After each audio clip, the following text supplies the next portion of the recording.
Basic answers to questions you have about Lebanon and Israel? Let's go. Why is Israel attacking Lebanon? One thing you should know is that Lebanon, like Palestine, was also occupied by Israel.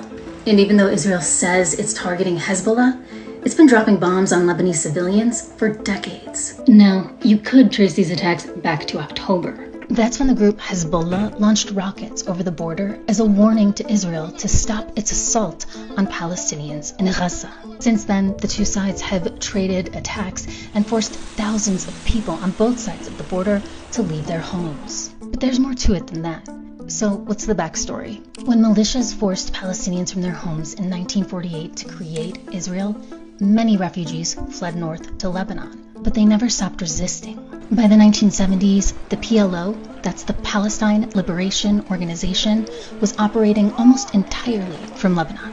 Israel used that as a reason to invade the country during the chaos of its civil war, and it went on to occupy southern Lebanon for almost 20 years. That's why a small group of Lebanese fighters got together to resist Israel's occupation. Hezbollah is that small group of Lebanese fighters. Hezbollah forced Israel out of Lebanon in 2000, making it the first Arab army to force Israel out of Arab land. And with help from Iran, it's developed into one of the most powerful groups in the region. But there's more to it than a military wing.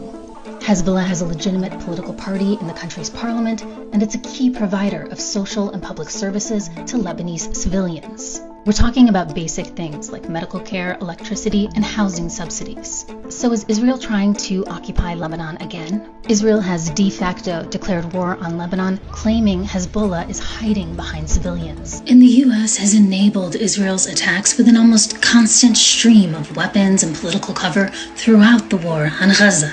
So while international human rights groups and UN experts have repeatedly said Israel's committing genocide against Palestinians, Israel's taking pages from its Gaza playbook to justify its massive attacks now on Lebanese civilians. Want to know more? Drop your questions in the comments below.